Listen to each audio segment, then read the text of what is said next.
श्री पवनसुत हनुमान श्री गोवर्धन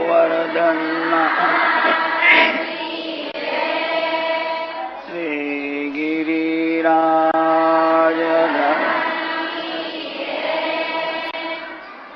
द्वारिका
स्वस्ति श्री गणेशाय नमः।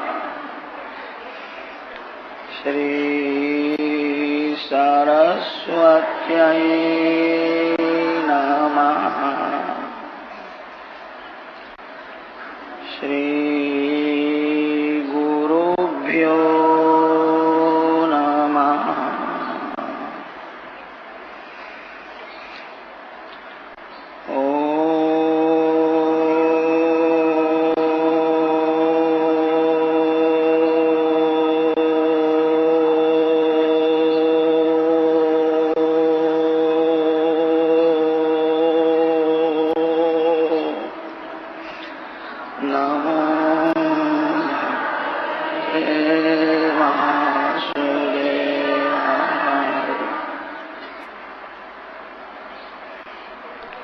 शुकौवाच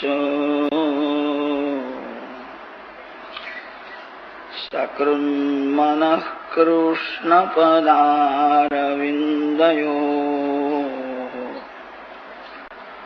निवेशितं तद्गुणरागियैरिह न ते यमम् पाशभृतश्च तद्भटान् स्वप्नेऽपि पश्यन्ति जीर्णनिष्कृताः।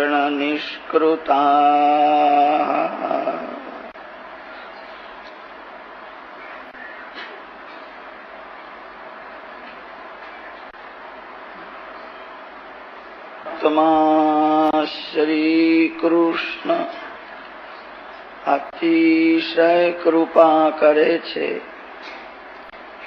ત્યારે જ ભગવાનના નામમાં પ્રેમ થાય. અતિશય પાપ હોવાથી ભગવાનના નામમાં પ્રેમ થતો નથી. ભગવાનનું નામ અમૃત કરતા મધુર છે. સ્વર્ગનું અમૃત પીવાથી પુણ્યનો નાશ થાય છે. નામામૃતનું જે પાન કરે છે એના પાપનો નાશ થાય છે. અનેક યજ્ઞ કરે, પુણ્ય કરે ત્યારે જીવ સ્વર્ગમાં જાય છે. સ્વર્ગમાં એને અમૃત મળે છે. સ્વર્ગનું અમૃત પીવાથી વાસના વધે છે. પરિણામમાં પતન થાય છે. નામામૃતનું જે પાન કરે ધીરે ધીરે વાસનાનો વિનાશ થાય છે. ભગવાનના નામનો જપ કરતા જરા પણ ત્રાસ નથી. એક પૈસાનો ખર્ચો નથી. લોકો જાત્રા કરે છે, દાન આપે છે, યજ્ઞ કરે છે, સારું છે. અતિ ઉત્તમ તો એ છે પ્રેમથી ભગવાનના નામનો જપ કરે. જે પરમાત્માના નામનો જપ કરે છે એને ભગવાનનો આનંદ મળે. જે બહુ પ્રેમથી ભગવાનના નામનો જપ કરે છે એને ભગવાન મારી સાથે છે એવો અનુભવ થાય છે. 1000-2000 રૂપિયા હાથમાં હોય ને તો માનવ પોતાને સુખી સમજે છે. મારી પાસે રૂપિયા છે. પૈસો હાથમાં હોય તો માનવ સુખી માને છે. પરમાત્મા જયારે હાથમાં આવશે ત્યારે તમને કેવો આનંદ મળશે. જે બહુ પ્રેમથી ભગવાનના નામનો જપ કરે છે ભગવાન એના હાથમાં આવે. નામમાં પ્રેમ થાય તો નામ છૂટે નહીં. નામમાં પ્રેમ નથી અને તેથી જ ભગવાનનું નામ છૂટી જાય છે. 5-10 મિનિટ ભગવાનનું નામ છૂટે તો દુઃખ થવું જોઈએ. મારો 5 મિનિટનો સમય વ્યર્થ ગયો, હું ભગવાનને ભૂલી ગયો.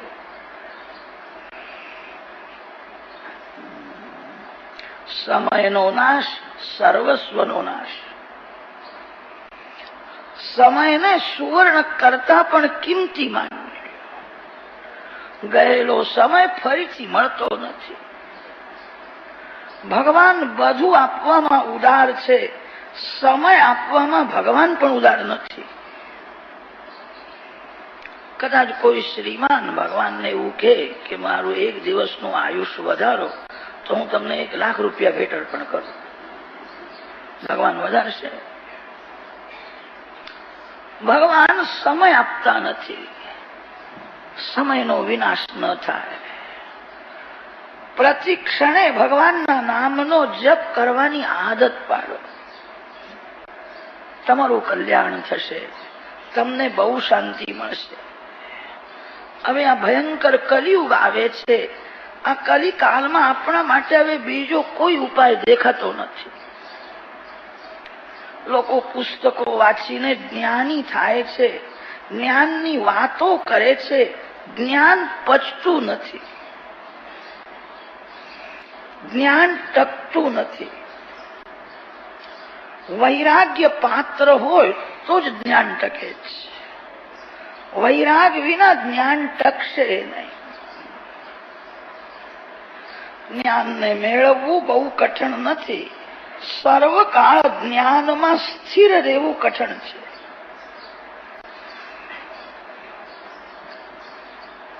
કલિયુગનો માનવ યોગી થઈ શકે નહીં. યોગની વાતો ભલે કરે. આપણા શાસ્ત્રોમાં એવું લખ્યું છે, જેણે ભોગમાં શક્તિનો વિનાશ કર્યો છે એ યોગી થઈ શકે નહીં.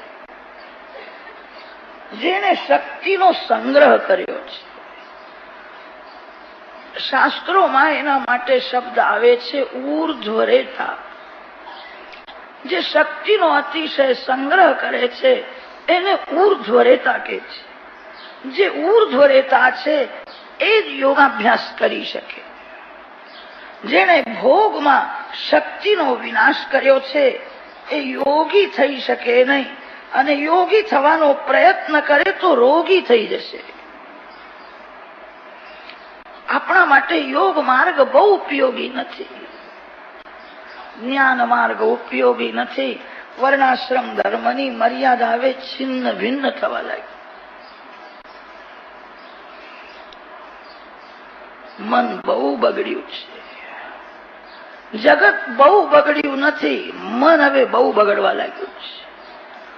જગત બગડ્યું હોય તો જગતને કોણ સુધારી શકે? જગતને સુધારવું અશક્ય છે. તમે તમારા મનને સુધારી શકો છો. જેને મનને સુધાર્યું છે એને જગતમાં બગડેલું કઈ દેખાતું જ નથી. જેણે પોતાનું મન અતિ શુદ્ધ રાખ્યું છે, જેનું મન ગંગાજળ જેવું શુદ્ધ છે, એને જગતમાં પરમાત્મા જ દેખાય. મન મલિન છે અને તેથી ભગવાન દેખાતા નથી, જગત દેખાય છે. મનને શુદ્ધ કરવા માટે હવે બીજો કોઈ ઉપાય દેખાતો નથી.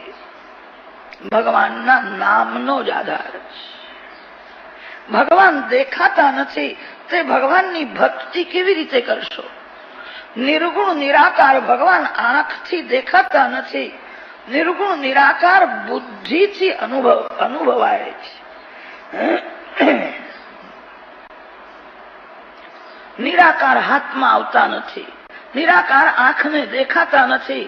નિરાકારની કોઈ પૂજા કરી શકે નહીં. નિરાકારને કોઈની દયા આવતી નથી. નિરાકાર ભગવાન આપણા માટે બહુ ઉપયોગી નથી. સાકાર ભગવાન દેખાય છે, સાકારની પૂજા થાય છે. સાકાર ભગવાન બહુ દયાળુ છે. સાકાર ભગવાન દેખાતા નથી. લોકો કહે છે ભગવાન ક્યાં છે? ભગવાન દેખાતા નથી. ભગવાન દેખાતા નથી એનું કારણ એ છે ભગવાનનું તેજ સહન કરવાની માનવમાં શક્તિ નથી. ખરેખર ભગવાનને દયા આવે અને પ્રત્યક્ષ શંખ ચક્ર ગદા પદ્મધારી નારાયણ પ્રગટ થાય. આપણા જેવો સાધારણ માનવ પ્રભુનું તેજ સહન ન થવાથી મૂર્છામાં પડશે. ભગવાનના હાથમાં જે સુદર્શન ચક્ર છે એનું તેજ દેવોને પણ સહન થતું નથી એવું લખ્યું છે. માનવ શું સહન કરી શકે? પ્રભુનું તેજ સહન કરવાની માનવમાં શક્તિ નથી અને તેથી ભગવાન દર્શન આપતા નથી. સગુણ સાકાર ભગવાનને દયા આવે છે, એમની પૂજા થાય છે, કૃપા કરે છે, પણ એ દેખાતા જ નથી. પરમાત્માએ જગતમાં પોતાનું સ્વરૂપ છુપાવ્યું છે, નામ એ પ્રગટ રાખ્યું છે.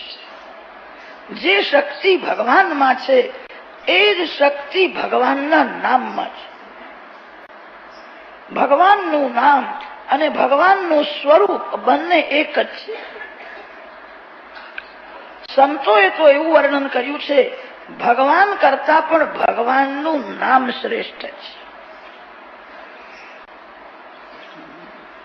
જેને ભગવાનના દર્શન થયા નથી એ પાપ કરે તે શું આશ્ચર્ય છે. જેને ભગવાનના દર્શન થયા છે એ પણ પાપ છોડતો નથી. દુર્યોધનને દ્વારિકાનાથ શ્રી કૃષ્ણના દર્શન થયા હતા. દુર્યોધનને ભગવાન સમજાવવા માટે ગયા હતા. દુર્યોધનનો સ્વભાવ સુધર્યો નહીં. દુર્યોધને પાપ છોડ્યું નહીં. રાવણને રામચંદ્રજીના પ્રત્યક્ષ દર્શન થયા હતા તો પણ રાવણની બુદ્ધિ સુધરતી નથી. રાવણ રામ સાથે યુદ્ધ કરે છે. યોગ્ય તો એ હતું રામ દર્શન કર્યા પછી રાવણની બુદ્ધિ સુધરે. રાવણ શરણમાં આવે એ જ યોગ્ય હતું. રાવણ શરણે આવ્યો નહીં. રાવણની બુદ્ધિ સુધરી નહીં. રાવણ અને દુર્યોધન તો મરી ગયા છે પણ આ કલિયુગમાં એમનો વંશ બહુ વધી ગયો છે. રાવણ જેવા ઘણા પાકે છે, દુર્યોધન જેવા ઘણા ઉત્પન્ન થાય છે. ભગવાનના દર્શન કરે છે છતાં બુદ્ધિ સુધરતી નથી. રાવણ અને દુર્યોધન રામ નામનો કૃષ્ણ નામનો જપ કરે તો સુધરે. એને ભગવાનના દર્શન તો થયા પણ એ ભગવાનના નામનો જપ કરતો નથી. ભગવાનના નામથી જે ભગવાનનું સ્વરૂપ પ્રગટ થાય છે એ જ સ્વરૂપ પાપ કરતા અટકાવે છે. ભગવાનને નામથી પ્રગટ કરો. ભગવાનના નામમાં ભગવાનનું સ્વરૂપ પ્રગટ કરવાની શક્તિ છે. તેથી સંતોએ માન્યું છે ભગવાન કરતા પણ ભગવાનનું નામ શ્રેષ્ઠ છે. ભગવાનનું સ્વરૂપ જલ્દી દેખાતું નથી. કદાચ કોઈને દેખાય એ સ્વરૂપને કોઈ પકડી શકે નહીં. તમે નામને પકડી શકો છો. જ્યાં નામ છે ત્યાં જ ભગવાન છે. જ્યાં નામ છે ત્યાં ભગવાનને પ્રગટ થવું જ પડે છે. સંસારના બધા નામ અને રૂપ મિથ્યા છે. સંસારના નામ રૂપ બદલાય છે. ભગવાનનું નામ રૂપ બદલાતું નથી. ખેતરમાં હોય ત્યારે લોકો કહે છે કે શેરડી બહુ સારી છે. શેરડીને યંત્રમાં નાખીને એનો રસ કાઢે છે. રસ કાઢ્યા પછી એને શેરડી કોઈ કહેતા નથી. શેરડી નામ ગયું. લોકો કહે છે રસ બહુ સારો છે. રસને ગરમ કર્યો અને એનો થયો ગોળ. હવે લોકો રસ નામ ગયું. લોકો હવે રસ કહેતા નથી. હવે કે છે ગોળ બહુ સારો છે. ગોળ લાડુમાં નાખ્યો. લાડુમાં ગોળ મળી ગયો પછી લોકો એને ગોળ કહેતા નથી. હવે લાડુ થઈ ગયો. નામ બદલાયું. લાડુ પેટમાં ગયો. પેટમાં ગયા પછી લાડુ રહ્યો નહીં. પછી તો વિષ્ઠા. નામ બધા બદલાય. જગતના નામ રૂપ ક્ષણે ક્ષણે બદલાય છે. ભગવાનનું નામ ભગવાનનું સ્વરૂપ બદલાતું નથી. ભગવાનનું સ્વરૂપ નિત્ય છે. ભગવાનનું નામ પણ નિત્ય છે. પરમાત્માના નામ સાથે પ્રેમ કરો. તમારું પાપ છૂટશે. માનવ પુણ્ય કરી શકે છે, પાપ છોડી શકતો નથી. પુણ્ય કરવું બહુ કઠણ નથી, પાપ છોડીને ભક્તિ કરવી બહુ કઠણ છે. લોકો ભક્તિ કરે છે અને પાપ પણ કરે છે. પાપ કરવાની ઈચ્છા નથી, છતાં પાપ થઈ જાય. રાવણ ભણેલો હતો, રાવણ મૂર્ખો નહોતો, એને વેદોનું જ્ઞાન હતું. જ્ઞાની હોવા છતાં એ પાપ કરતો હતો. દુર્યોધન મૂર્ખ નથી, ભણેલો હતો. દુર્યોધન બોલ્યો છે, જાનામિ ધર્મમ ન ચ મે પ્રવૃત્તિ, જાનામિ અધર્મમ ન ચ મે નિવૃત્તિ. કેનાપી દેવેન હૃદિ સ્થિતેન યથા નિયુક્તોસ્મિ તથા કરોમિ. હું જાણું છું, ધર્મથી જ માનવ સુખી થાય છે. હું શું કરું? મને પાપ કરવામાં મજા આવે છે. પાંડવોને ત્રાસ આપવામાં મને મજા આવે છે. હું સમજુ છું કે પાપ કરનારો કોઈ દિવસ સુખી થયો નથી, થવાનો નથી. મારે પાપ કરવાની ઈચ્છા નથી, છતાં પાપ થાય છે. મને એવું લાગે છે મારા અંદર કોઈ દેવ બેઠા છે અને આ દેવ જ પાપ કરાવે છે. મને પાપ કરવાની ઈચ્છા નથી. હું જાણું છું કે પાપ કરનારો દુઃખી જ થાય છે. મારા અંદર કોઈ છે, પાપ કરાવે છે. દુર્યોધન તો એવું બોલ્યો છે કે એનાપી દેવેન હૃદિ સ્થિતેન. હૃદયમાં કોઈ દેવ છે અને તે પાપ કરાવે છે. મહાભારતના ટીકાકાર નીલકંઠ ભટ્ટ છે. આ શ્લોકની વ્યાખ્યા કરતા એમને બહુ અડચણ પડી છે. દુર્યોધન બોલે છે, અંદર રહેલા દેવ પાપ કરાવે છે, હું શું કરું? અરે દેવ પાપ કરાવે તો દેવને પણ સજા થાય. દેવ પાપ કરાવે તો દેવને પાપ ભોગવવું પડે. દેવ પાપ કરાવતા નથી. વિચાર કરીને પછી આ શ્લોકનો અર્થ કર્યો કે દેવ પાપ કરાવતા નથી, પાપના જે સંસ્કાર છે તે પાપ કરાવે છે. આ જીવ અનેક જન્મથી પાપ કરતો આવ્યો છે. પાપના સંસ્કાર જાગૃત થાય કે ડાયો મૂરખ થઈ જાય છે. એનું ધ્યાન ટકતું નથી. એ પાપ કરી બેસે છે, પાછળથી દુઃખી થાય છે અને પસ્તાવો પણ થાય છે. સમય આવે કે પાપ કરી બેસે છે. દેવ પાપ કરાવતા નથી. અનેક જન્મના પાપના જે સંસ્કાર બુદ્ધિમાં છે એ પાપના સંસ્કાર પાપ કરાવે છે. બહુ યાત્રા કરવાથી, બહુ યજ્ઞ કરવાથી, બહુ પુસ્તકો વાંચવાથી પાપના સંસ્કાર ભૂસાતા નથી.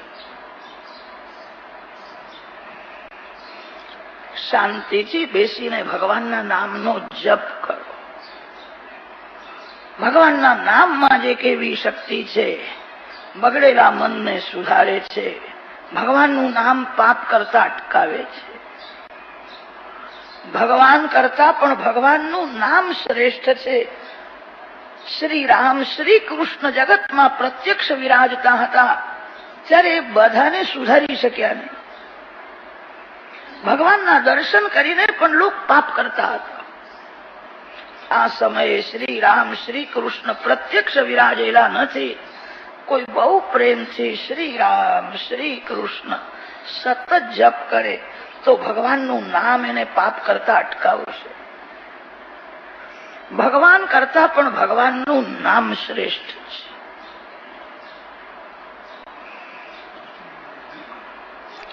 રામાયણમાં વર્ણન આવે છે, રામ નામથી પથ્થર તર્યા છે. પથ્થર ઉપર શ્રી રામ 3 અક્ષર લખે અને તે પથ્થરને સમુદ્રમાં ઊંધો પાડે છે. રામ નામ ઉપર કોઈનો પગ આવે નહીં અને તેથી ઊંધો પાડે છે. રામ નામના આધારે પથ્થર તરે છે. રામચંદ્રજી ત્યાં વિરાજતા હતા. રામચંદ્રજીએ જોયું, આ લોકો મારું નામ લખે છે, મારા નામથી પથ્થર તરે છે, તો મારા હાથે નાખેલો પથ્થરો નહીં તરે? એક વાર હું થોડો પ્રયોગ કરું, ખાતરી કરું. મારા હાથે નાખેલો પથ્થર તરતો હોય તો પછી આ લોકોને કહીશ લખવાની મહેનત કરશો ને, હું એને સ્પર્શ કરું. પણ રામજીને પણ થોડી શંકા તો થઈ, કદાચ મારા હાથે નાખેલો પથરો ડૂબી જાય તો. બધાના દેખતા ફજીતી થાય તે ઠીક નથી. એકલો સમુદ્ર કિનારે દૂર જઈને હું ખાતરી કરું કે મારા હાથે નાખેલો પથરો તરે છે કે ડૂબે છે. એકલા રામ સમુદ્ર કિનારે દૂર દૂર ગયા છે. કોઈને સાથે આવવાની આજ્ઞા કરી નથી. મારે એકલાને જ જવું છે, કોઈ આવે નહીં, આગળ પાછળ કોઈ નથી. ખાતરી કરી પ્રભુએ પથ્થર ઉઠાવ્યો. શ્રી હનુમાનજી મહારાજનો એક નિયમ હતો, કોઈ પણ કામ કરે ત્યારે રામ ચરણમાં નજર રાખીને કરે. જે ભગવાનમાં નજર રાખે છે એને ભગવાનની શક્તિ મળે છે. જે ભગવાનની શક્તિ મેળવીને કામ કરે એની કોઈ દિવસ હાર થાય નહીં. માનવની હાર કેમ થાય છે? માનવ અભિમાનમાં ભગવાનને ભૂલી જાય છે. હું બહુ ભણેલો છું, હું બધું જાણું છું, હું બુદ્ધિમાન છું. અભિમાનમાં જે ઈશ્વરને ભૂલે છે એની હાર થાય છે. માનવની બુદ્ધિ, માનવનું જ્ઞાન, માનવની સંપત્તિ, માનવની શક્તિ ભગવાનની કૃપા વિના સફળ થતા નથી. ભગવાનની કૃપા હોય તો જ સફળ થાય. હનુમાનજી મહારાજ જ્યાં ગયા ત્યાં એમની જીત થઈ છે. હનુમાનજીની કોઈ દિવસ હાર થઈ નથી. એનું એ જ કારણ છે, રામ ચરણમાં નજર રાખે છે. તમે પણ કથા સાંભળ્યા પછી તમારા ભગવાનમાં નજર રાખજો. જે દેવની તમે પૂજા કરો છો એ દેવને ઘરમાં જ રાખશો નહીં, એ દેવને આંખમાં રાખજો. 2-3 મિનિટ થાય કે દર્શન કરો, ભગવાન તમને શક્તિ આપશે.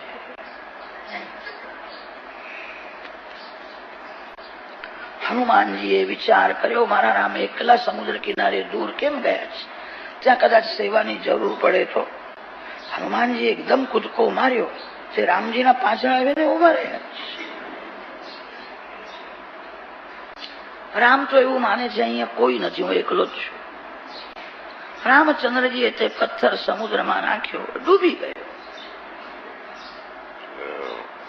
રામજીએ વિચાર કર્યો, સારું થયું અહીંયા કોઈ નથી, હું એકલો જ છું. બીજો પથ્થરો નાખ્યો, એ પણ ડૂબી ગયો. હવે તો પ્રભુએ નિર્ણય કર્યો, છેલ્લો એકવાર પ્રયત્ન કરું. ત્રીજો પથ્થર હાથમાં લીધો, જોરથી ફેંક્યો, તે પણ ડૂબી ગયો. રામ થોડા નારાજ થયા, મારા નામથી પથ્થર તરે છે, મારા હાથે નાખેલો પથ્થરો તરતો નથી. નારાજ થયા છે. પાછળ જોયું, હનુમાનજી મહારાજ હાથ જોડીને ઉભા જતા. રામચંદ્રજી હનુમાનજીને પૂછ્યું કે હનુમાન, તો અહીંયા ક્યારે આવ્યો? હનુમાનજીએ કહ્યું, આપે પહેલો પથ્થરો નાખ્યો ત્યારથી હું અહીંયા જ ઉભો છું, મેં બધું જોયું છે. રામ નારાજ છે, મારું બધું એને જોયું છે. હવે ત્યાં જઈને બધાને કહેશે કે એમના હાથે નાખેલો પથ્થરો તર્યો નહીં. કોઈ માણસ પડી જાય તો એને વાગે એનું બહુ દુઃખ થતું નથી, અહીંયા જોનારા કેટલા છે એનું દુઃખ થાય. હનુમાને જોયું છે, બધાને કહી દેશે. રામ નારાજ થયા છે. હનુમાનજી મહારાજ રામજીના દર્શન કરે છે. મારા માલિક નારાજ થાય તો મારી સેવા શા કામની? માલિકને પ્રસન્ન રાખવા માટે સેવા છે. પ્રભુ આનંદમાં રહે. આજે એમના હાથે નાખેલો પથ્થરો ડૂબી જાય છે, તેમને ઓછું લાગ્યું છે. મેં કહ્યું કે મેં બધું જોયું છે, તેમને ગમ્યું નથી. રામ નારાજ થયા હતા. હનુમાનજીએ વિચાર કર્યો, મારા ભગવાનને હું રાજી કરું. વંદન કરીને કહ્યું કે તમે નારાજ ન થાવ, આજે થયું છે તે બરાબર થયું છે. મેં કથામાં સાંભળ્યું છે કે રામને જે શરણે આવે છે, રામ જેને અપનાવે છે, રામ જેને પોતાનો માને છે, રામ જેને હાથમાં રાખે એ તો તરે, અને રામ જેને ફેંકી દે એ તો મોડું. રામ જેને ફેંકી દે, રામ જેનો ત્યાગ કરે એ કોઈ દિવસ તરે નહીં. રામ જેને અપનાવે છે, રામ જેને હાથમાં રાખે છે એ તરે છે. આ જે થયું છે તે બરાબર થયું. તમે જેનો ત્યાગ કરો એ કેવી રીતે તરે? તમે જેને અપનાવો છો એ તરે છે. હનુમાનજીએ જયારે આવો અર્થ સમજાવ્યો, ત્યારે રામજી એકદમ પ્રસન્ન થઈ ગયો. હનુમાન તો બહુ બુદ્ધિમાન લાગે છે. મને ખબર નહોતી. હું તો એવું માનતો હતો કે હનુમાન ખાલી બલવાન છે, બુદ્ધિમાન નથી. ના ના, એવું નથી. હનુમાન જેવો કોઈ બલવાન થયો નથી. મારા હનુમાનના જેવો કોઈ બુદ્ધિમાન પણ થયો નથી. જગતમાં બળ અને બુદ્ધિનો ઝઘડો દેખાય છે. જે બહુ બળવાન હોય છે ઘણા ભાગે એની બુદ્ધિ મંદ હોય છે. જે અતિ બુદ્ધિમાન હોય છે એ દુબળો રહે છે. જગતમાં બળ અને બુદ્ધિનો ઝઘડો છે. હનુમાનજીમાં અલૌકિક શક્તિ છે. હનુમાનજીની બુદ્ધિ પણ દિવ્ય છે. રામ પ્રસન્ન થયા. રામચંદ્રજીએ હનુમાનજીને પદવી આપી, જીતેન્દ્રિયમ બુદ્ધિમતામ વરિષ્ઠ. મારો હનુમાન બુદ્ધિમાન પુરુષોમાં અતિશય શ્રેષ્ઠ છે. આપણે બધા બુદ્ધિમતામ કનિષ્ઠ. માનવની બુદ્ધિ બહુ હલકી હોય છે. ઘણા ભાગે માનવ બુદ્ધિનો ઉપયોગ પૈસા માટે જ બહુ કરે છે. પૈસા તો વેશ્યા પણ કમાવે છે. પૈસા કમાવાની બુદ્ધિ તો વેશ્યાને પણ છે. વેશ્યા પણ સુખ ભોગવે છે. તુલસી સોઈ ચતુરતા રામ ચરણ લવ દીન, પરધન પરમન હરણ કો વેશ્યા બડી પ્રવીણ. માનવ બુદ્ધિનો ઉપયોગ ભોગ માટે કરે છે. બુદ્ધિનો ઉપયોગ પૈસા માટે કરે છે એ બુદ્ધિમાન નથી. બુદ્ધિનો ઉપયોગ જે પરમાત્માના માટે કરે છે એ જ બુદ્ધિમાન છે. હનુમાનજી મહારાજ બુદ્ધિમાન પુરુષોમાં અતિશય શ્રેષ્ઠ છે. રામચંદ્રજી પ્રસન્ન થયા છે. હનુમાનજીને પદવી દાન કર્યું છે. હનુમાનજીએ વિચાર કર્યો, હવે મારા માલિક આનંદમાં છે. પેલા નારાજ થયા હતા, પણ હવે આનંદમાં છે. હવે હું થોડું કહું તો વાંધો નથી. હનુમાનજીએ કહ્યું કે તમે ખોટું ના લગાડો, એ તો તમને રાજી કરવા માટે મેં આવો અર્થ સમજાવ્યો હતો. પણ એનો અર્થ એ છે કે રામ કરતા પણ રામ નામ શ્રેષ્ઠ છે. રામ કરતા પણ રામ નામમાં દિવ્ય શક્તિ છે. પ્રભુના હાથે ફેંકેલો પથ્થર તરતો નથી. રામ નામ લખીને પથ્થર સમુદ્રમાં નાખે છે તે તરે છે. ભગવાન નામના અધીન છે.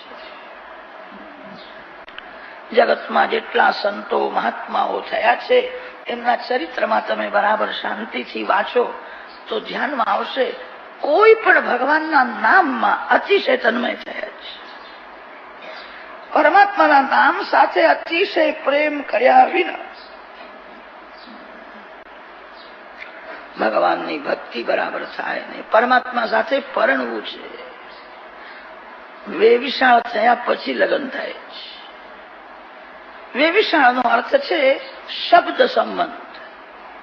પરમાત્મા સાથે લગ્ન જેને કરવું છે એને ભગવાનના નામમાં તન્મય થવું પડશે. જે ભગવાનના નામમાં તન્મય બને છે એનું ભગવાન સાથે વેવિશાળ થાય, પછી લગ્ન થાય. પરમાત્મા સાથે એક થવું છે. બધા સંતો મહાત્માઓ નામમાં તન્મય થઈને કૃતાર્થ થયા છે. ભાગવતની કથા સાંભળો છો તમે પણ આજથી ભગવાનના કોઈ નામ સાથે અતિશય પ્રેમ કરો. તમારું કલ્યાણ થશે, તમારું પાપ છૂટશે, વાસનાનો વિનાશ થશે. તમને મરતા પહેલા જ મુક્તિના જેવો આનંદ મળશે. ભાગવતની કથા એવી નથી જે મરી જાય છે એને જ મુક્તિ આપે છે. જેને મરતા પહેલા મુક્તિનો આનંદ મળ્યો નથી એને મર્યા પછી મુક્તિ મળતી હોય તો એનું પ્રમાણ શું? મરેલો કહેવા આવે છે કે મને મુક્તિ મળી છે.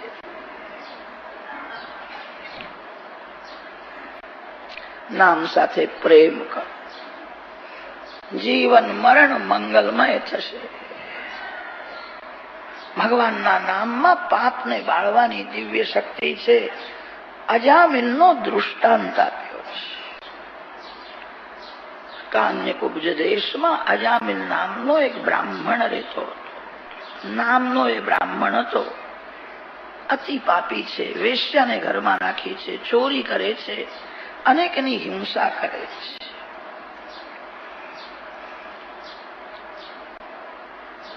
અજા શબ્દ વેદોમાં જ્યાં આવ્યો છે ત્યાં અજા શબ્દનો અર્થ માયા એવો કર્યો છે. વેદોમાં અજા શબ્દ આવે છે.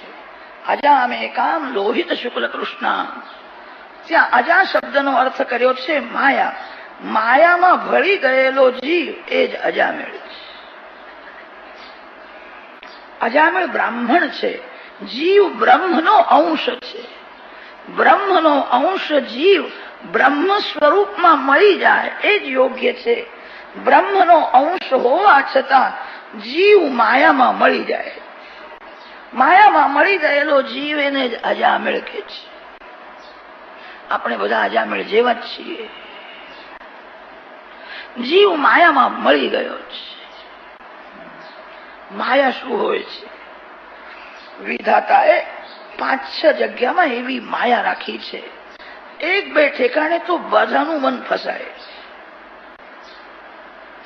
ભોજનમાં માયા રાખી છે.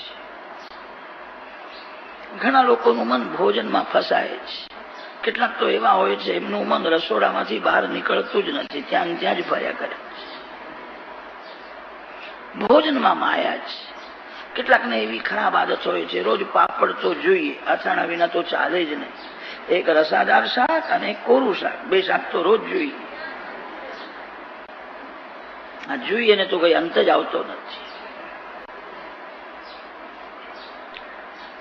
ક્યાં સુધી જોઈએ? માનો થોડો વિચાર કરે.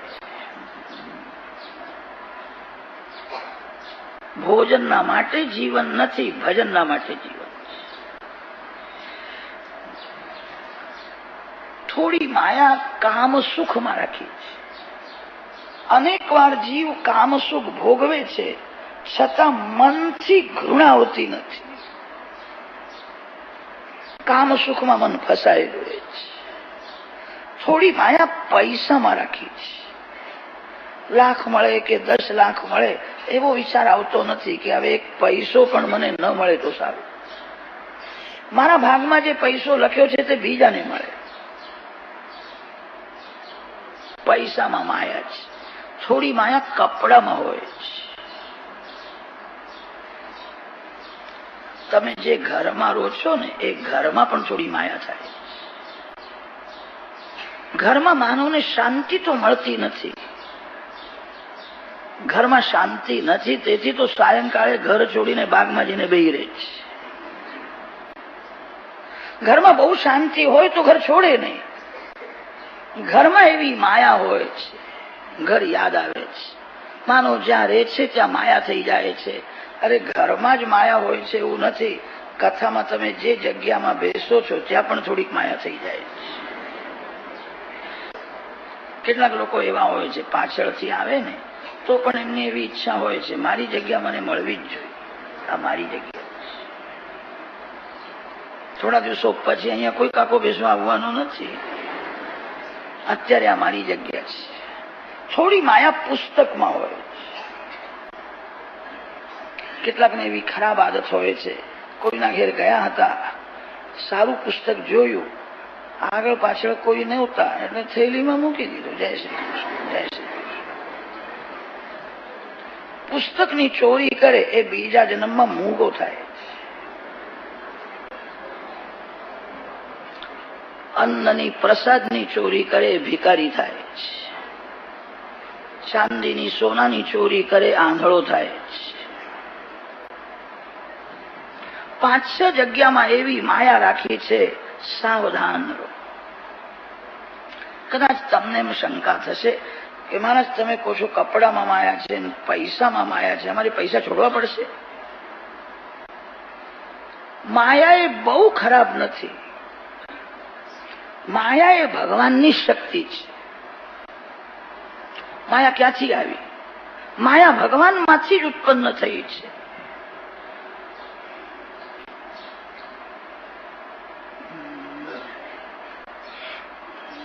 માયા વિના ભક્તિ પણ થતી નથી. માયા ભક્તિમાં વિઘ્ન જ કરે છે એવું નથી, માયા ભક્તિમાં સાધક બને છે. માયા વિના કોઈ કામ થાય નહીં. સંસાર માયામય છે, માયાની બધાને જરૂર છે. માયા વિના કોઈ જીવી શકે જ નહીં.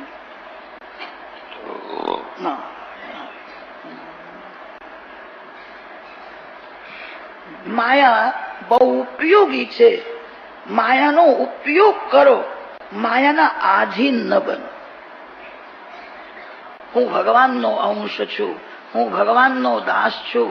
તમારા સ્વરૂપને ભૂલશો નહીં, યાદ રાખજો.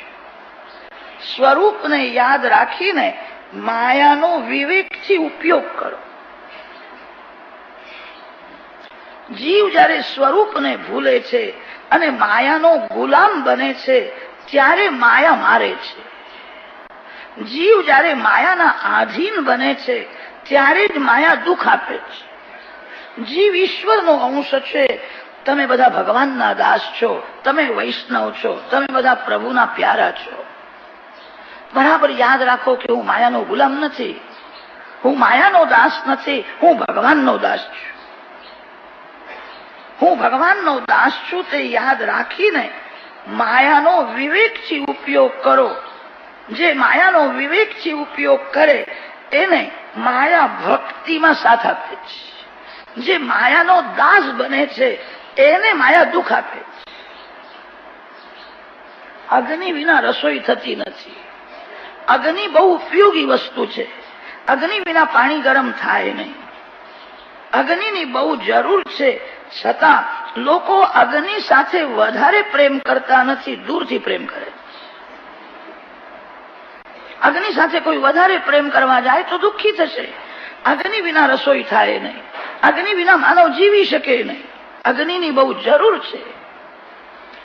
અગ્નિ સાથે દૂરથી પ્રેમ કરે છે.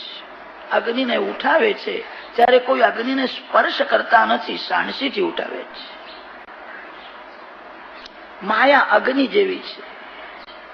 માયાને જયારે અડવાનો પ્રસંગ આવે, માયાનો જયારે ઉપયોગ કરવાનો પ્રસંગ આવે ત્યારે એને એકદમ સ્પર્શ ન કરો, એને વિવેકથી ઉઠાવો. જેમ અગ્નિને સાણસીથી ઉઠાવો છો, માયાને વિવેકથી ઉઠાવો. વિવેક શું હોય છે? હું ભગવાનનો અંશ છું, મારે ભગવાનના ચરણે જવું છે.